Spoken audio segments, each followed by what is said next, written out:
Ano din meron tayo dito flashlight. Sobrang siya. Bilis malobat. Kailangan natin palitan ng battery. Kasi sobrang dyan yung battery na nakapistan.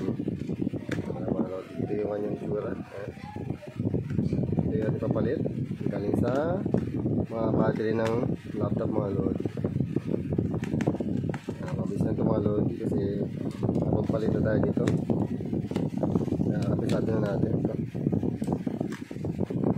Ganito yan. Ayan, yung laman nya. Ito yung kanyang battery. Ayan. Ito yung positive, ito yung negative. Super ganyan mga lodi, kaya mura lang.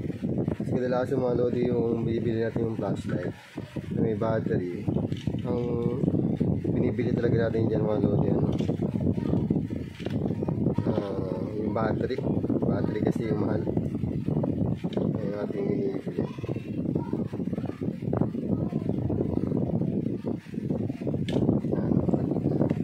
Basta yun yung positive, ito yung negative mga lodi. Dito naman mga lodi yan. Para dumikit yung nya, yung solder, kailangan natin kaskasin natin. Dito ba? Kasi hindi siya dumidikit, sobrang dulas niya. Hindi naman natin siya pwedeng spot welding kasi wire yung pagkakabitan natin. Pag wire hindi naman natin spot yun.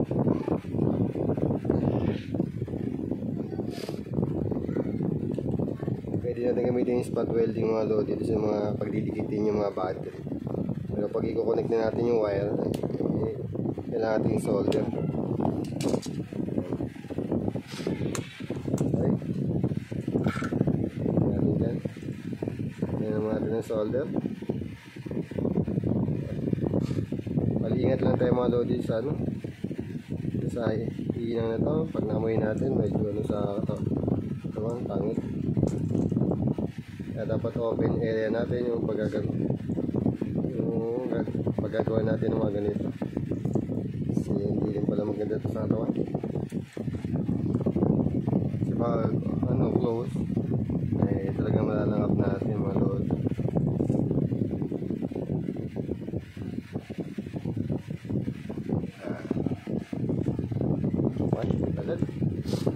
Mabilis na yung mga load. Hindi may gagawin pa tayo. Bubukas pa tayo ng shop. Ano lang natin yun siya. Siningit lang talaga natin. Mabilis. Na?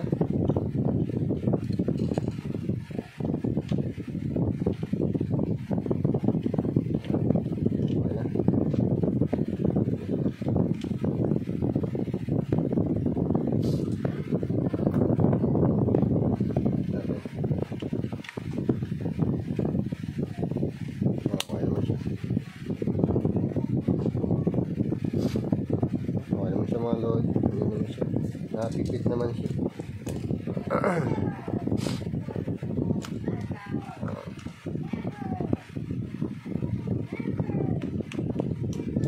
Ito naman, meron dito siyang marking mga load.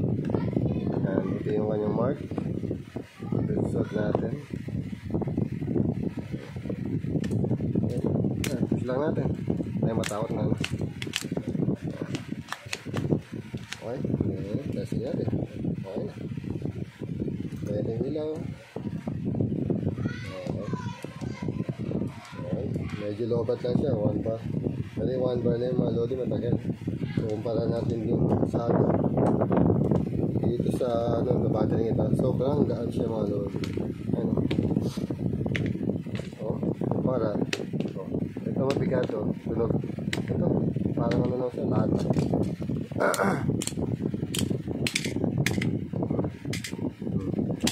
Yun ang lasang tunog. Ito. Wala. Ang katunog-tunog. Sobrang gaan. Wala. Yun. Ang lakas tunog. Ayan. Sobrang gaan siya. Yung mga dyan, nabili ito yung kaya siya mura dahil sa battery na kinakabit nila. Legit naman yung flashlight, kaya lang yung battery talaga ang problema niya. Kaya pag bibili kayo, kung gusto niyo tumagal yung battery ng nyo, ng flashlight, pwede niyo pa-upgrade sa mga nakalala yung mga technician o mga mahilig magkakalikot. Gaya natin. So, okay mga lodi. Ito yung ating flashlight. Kung nagustuhan niyo yung video nito, please like and subscribe na sa ating channel para marami pa tayong makitang video na i-upload natin. Okay, hanggang dito na mga lodi. Sana gustuhan nyo. Okay, bye bye.